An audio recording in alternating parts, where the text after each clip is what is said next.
Halo semua, kembali lagi bersama saya Bang Pengangguran. Kali ini Bang Pengangguran akan membahas sebuah film monster laut yang sangat mengenaskan. Dengan ukuran yang sangat besar, monster laut satu ini mampu memakan kapal kertas. Film ini pun berjudul The Black Demon yang rilis pada tahun 2023. Film ini menceritakan sosok monster laut keluar karena ulah manusia, di mana manusia mencemari lingkungan karena tidak mematuhi SOP. Oleh karena itu sebuah kota menjadi miskin karena tidak bisa melaut lagi. Apalagi monster ini mampu memakan kapal yang mereka naiki. Bagaimana keseruan cerita filmnya? Okelah, buat kalian jangan lupa like, komen dan juga subscribe. Aktifkan loncengnya supaya kalian tidak ketinggalan video terbaru dari kami. Gaskan ke alur cerita filmnya.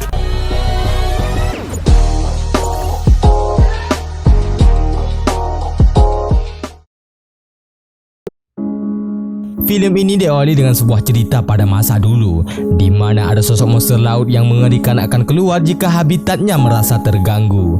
Bahkan dulu penduduk di kota tersebut tidak mampu membunuh monster laut itu dikarenakan ukuran yang sangat besar. Mereka menamai makhluk itu dengan nama El Demonio Negro, yang artinya sosok iblis yang mematikan.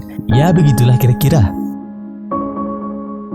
Singkat cerita, pada malam itu ada dua manusia yang sedang berada di tengah laut Mante. Sosok mas botak bernama Nacho sedang bersiap-siap untuk penyelaman. Omar, teman Nacho yang tidak berani nyemplung, ia pun cuma mengawasi dari atas. Mereka sedang melakukan sebuah aksi untuk menghancurkan kilang minyak ini, karena bagi mereka kilang minyak ini telah merusak lingkungan sekitar.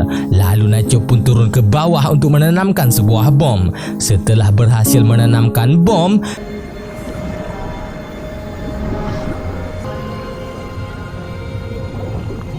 keanehan pun terjadi. Dengan banyaknya ikan yang indah membuat Nacho berhenti sejenak. Naas sekali, Nacho pun ganti alam dimakan Megalodon. Omar yang mendengar sesuatu, ia pun memanggil Nacho untuk segera naik. Namun sial sekali,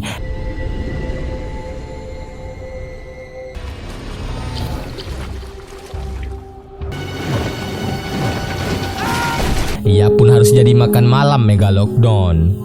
Kasihan sekali ya guys, mereka berdua harus ganti alam di telan Megalodon.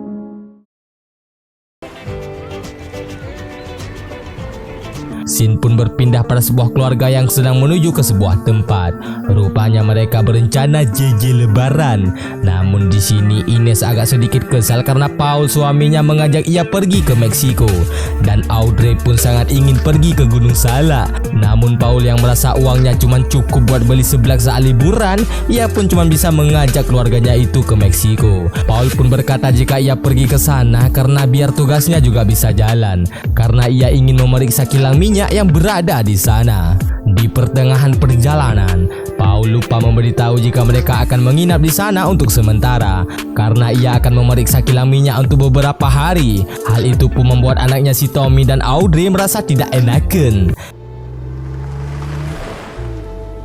Sesampainya mereka di sana, Paul dan keluarganya pun heran saat melihat penduduk di sana menatap mereka seperti ada hutang yang belum mereka bayar. Sesampainya di tempat penginapan, Audrey ngambekan karena hotel yang Paul maksud tidak sesuai ekspektasi. Ines pun yang pernah pergi ke kota ini bersama Paul, ia pun heran karena dulunya saat ia membuat Audrey dan Tommy di kota ini belum aneh seperti ini. Paul pun yang merasa aneh, ia pun bertanya pada sosok bapak-bapak di sana. Bapak ini pun bernama Ray. Dengan tatapan aneh, Ray bertanya ngapain Paul datang ke kota ini. Paul pun menjawab bahwa ia datang ke sini untuk healing dan juga ingin mengecek kilang minyak yang berada di tengah laut kota ini. Jawaban Paul pun membuat Ray marah. Ray marah dikarenakan karena kilang minyak tersebut membuat kota ini menjadi miskin, karena banyak sekali nelayan yang meninggoy saat mencari ikan di laut. Paul pun akan dihajar oleh Ray. Untung saja ada Ines menghentikan tindakan Ray dengan sogokan uang. Ines juga bertanya tempat makan yang masih buka karena anak-anaknya mulai kelaparan. Karena uang cepek yang dikasih oleh Ines, Paul dan keluarganya pun diantarkan oleh Ray menuju ke tempat makan. Setibanya di tempat makan, Ray pun langsung pamit untuk ngopi lagi. Tommy pun memberikan penutup mata milik Jack Sparrow kepada Ray dengan tujuan tanda terima kasih karena sudah mengantarkan mereka. right, I will head out there now. Who was that, honey? The company. Lagi enak-enak nyantui, tiba-tiba Paul mendapat sebuah telepon bahwa kilang minyak yang berada di tengah laut sudah lama tidak beroperasi. Dengan terpaksa Paul harus mengecek kilang minyak tersebut. Ia pun meminta izin pada istrinya. Ia pun berkata jika ia pergi hanya sebentar saja. Setelah berpamitan, ia pun pergi untuk mengecek kilang minyak. All Sturgis. Sesampainya di pantai, Paul langsung meminta bantuan pada Bang Mae untuk mengantarkannya ke tengah laut. Paul yang heran dengan kota ini, ia pun bertanya pada Bang Mae. Bang Mae pun menjawab jika sekarang nelayan tidak bisa berlayar lagi karena di laut sekarang sudah ada sosok iblis besar yang selalu siap menerkam kapal. Paul yang tidak percaya, ia pun tertawa dengan cerita Bang Mae.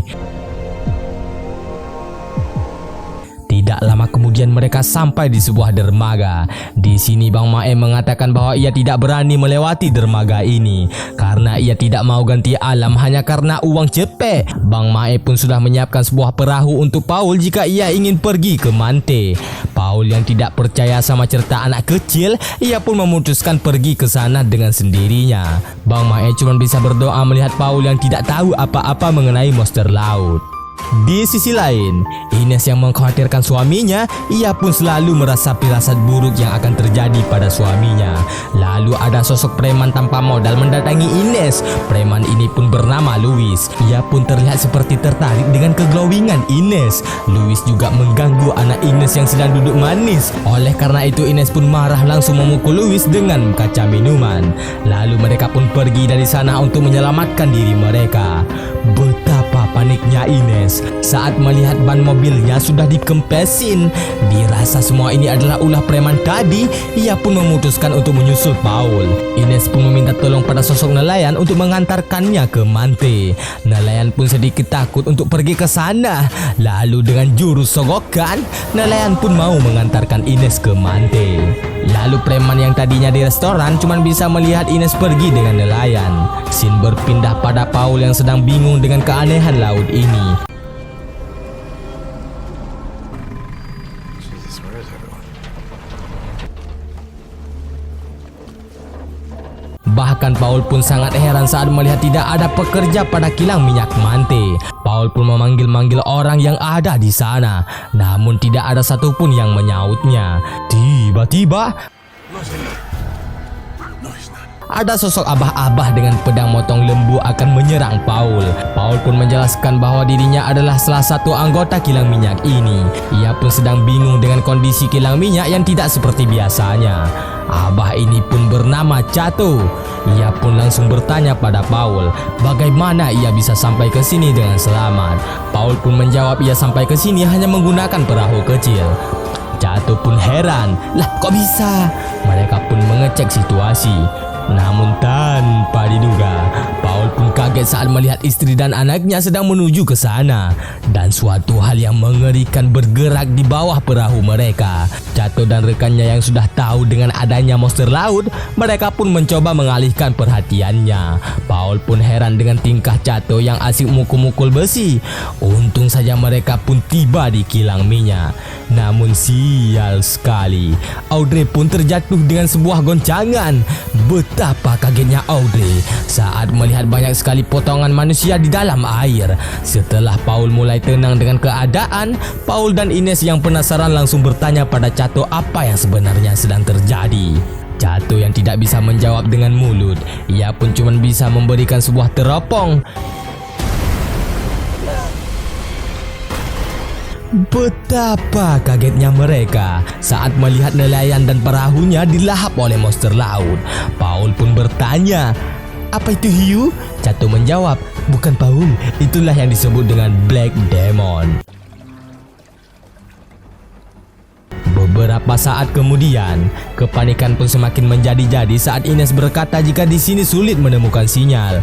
Halah, ini sutradara lah yang setel. Paul pun yang tidak ingin lama-lama di kilang minyak ini, ia pun bertanya pada Cato cara keluar dari tempat ini. Tanpa diduga, ada sebuah goncangan yang disebabkan oleh Megalodon. Paul yang tidak ingin ganti alam, ia pun mencari cara untuk bisa pergi. Ia pun pergi ke sebuah ruang kontrol untuk mengecek semua fasilitas yang masih berfungsi. Cato pun mengatakan jika tempat ini sudah lama mati dan semua fasilitas tidak berfungsi. Tiba-tiba serangan dari Megalodon membuat Paul hampir tercebur. Tidak cuma itu, energi listrik pun mati karena ulah Megalodon. Beberapa saat kemudian, Paul memiliki sebuah ide buruk untuk memperbaiki pipa minyak yang berada di bawah laut dengan tujuan supaya energi listrik kembali pulih untuk bisa memanggil bantuan. Cato pun yang tidak mempunyai rencana lain, ia pun setuju saja dengan ide Paul. Cato dan rekannya pun mempersiapkan alat untuk menyelam ke bawah laut. Ines langsung bertanya pada Cato, kenapa Megalodon ini sangatlah buas dan selalu menyerang kilang minyak. Cato langsung menjelaskan bahwa semua ini adalah ulah Paul. Lah, kok saya?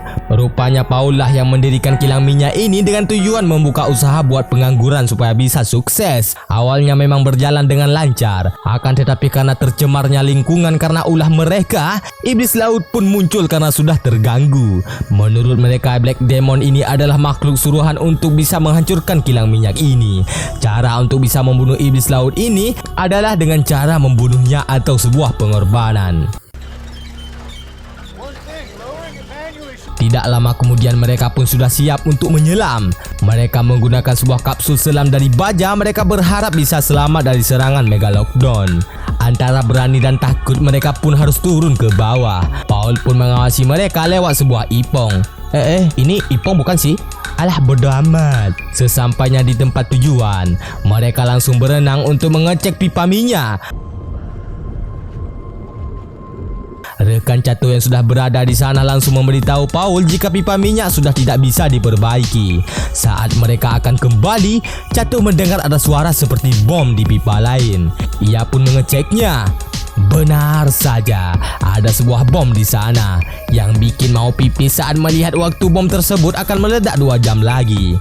Udah dihadang sama hiu, ditambah sial dengan adanya bom yang akan meledak. Apakah ini sebuah kemalangan Paul karena bikin Tommy dan Audrey di kota ini tanpa mandi junub? Ya mana tahu. Lanjut ke ceritanya. Tiba-tiba, suatu hal yang aneh dialami oleh rekan Cato. Tentu saja ini adalah sebuah tanda bahwa Megalodon sudah dekat. Rekan Cato pun segera masuk ke kapsul. Sesampainya di dalam kapsul, rekan Cato mulai khawatir sama sahabatnya yang belum juga masuk.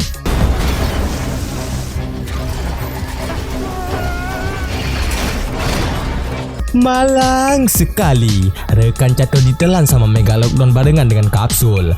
Oh, rupanya Megalodon tidak menelan rekan Cato semuanya, melainkan ia menelan kakinya saja. Mereka pun sangat sedih atas kematian rekannya itu. Awalnya mereka menduga jika kapsul bisa menahan serangan Megalodon, akan tetapi Megalodon satu ini sangatlah berbeda. Jangankan kapsul, perahu saja dijadikan makan siang. Beberapa menit kemudian, Paul mendekati Cato yang sedang sedih atas kematian rekannya itu. Cato pun memberitahu Paul jika bom yang berada di pipa minyak akan meledak 2 jam ke depan. Paul pun semakin panik saat mendengar hal itu. Betapa senangnya Paul. Ia melihat ada banyak sekali kapal di sana. Ia pun menembakkan suar dengan niat kapal tersebut akan membantu mereka. Cato pun langsung menghadang perbuatan Paul.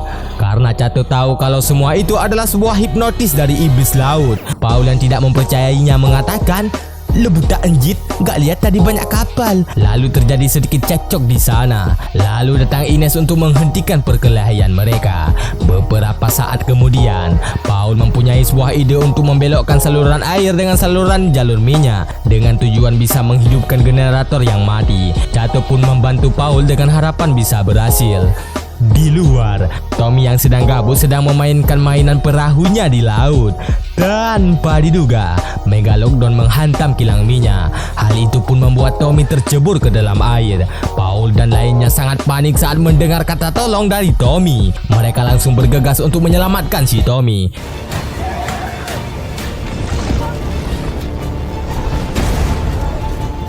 Syukur saja si Tommy berhasil diselamatkan, walau Paul hampir saja ditelan Megalodon.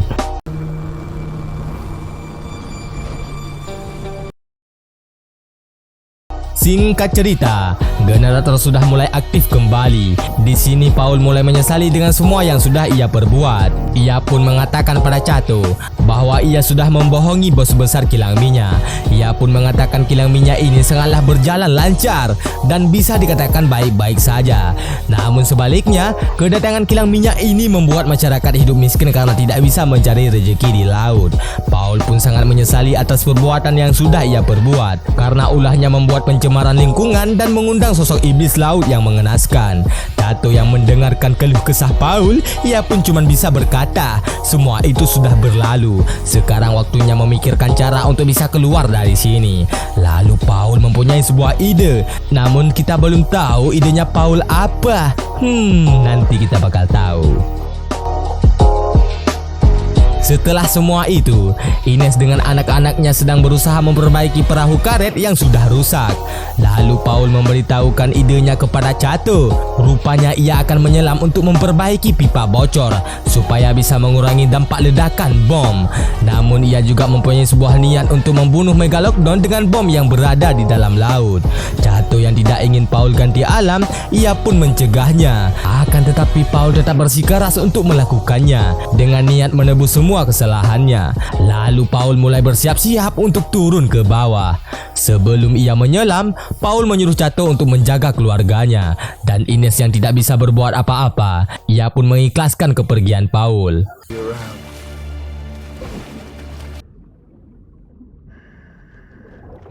Sesampainya di dalam laut, ia pun mengambil bom untuk diamankan. Betapa kagetnya Paul, ia pun melihat bom akan meledak 6 menit lagi. Setelah itu Paul langsung bergegas untuk memperbaiki pipa minyak yang bocor. Sial sekali, Megalodon sedang mengintainya. Paul yang menyadarinya, ia pun mencari tempat yang lebih aman untuk berlindung. Ia pun berlindung di dalam potongan besi. Sial sekali, oksigen Paul akan segera habis. Bom pun cuma mempunyai waktu beberapa detik lagi. Lalu Paul menggunakan radionya untuk menghubungi istrinya. Paul pun berniat mengorbankan dirinya. Ia pun memberitahu pesan terakhir dengan kata-kata love you. Ia pun menyuruh Cato untuk memberitahu masyarakat bahwa kini mereka bisa mencari rezeki lagi karena iblis yang mereka takuti akan mati hari ini. Lalu bom pun meledak dan Megalodon pun ganti alam. Bahkan kilang minyak juga ikut roboh dengan ledakan bom itu. Tidak lama kemudian mereka melihat ada perahu yang datang. Rupanya yang datang adalah Ray dengan beberapa anak buahnya. Ia pun menjemput Ines dan anak-anaknya untuk diselamatkan. Kasihan sekali. Kini Ines harus menjadi janda karena Paul telah menjadi sosok pahlawan dengan mengorbankan dirinya untuk menebus semua dosanya. Dan film pun sudah berakhir. Bagaimana? Menegangkan sekali bukan? Berawal dari sebuah kesalahan yang dilakukan oleh Paul sampai melanggar SOP, ia pun membuat pencemaran lingkungan karena kilang minyak. Oleh karena itu datang sosok iblis laut untuk memakan semua pelaut. Dan di akhir film pun Paul berhasil menebus semua dosa-dosanya itu dengan mengorbankan dirinya. Oke lah, jangan lupa like, komen dan juga subscribe. Aktifkan loncengnya supaya kalian tidak akan ketinggalan ojek. Sampai jumpa di next video. Bye bye.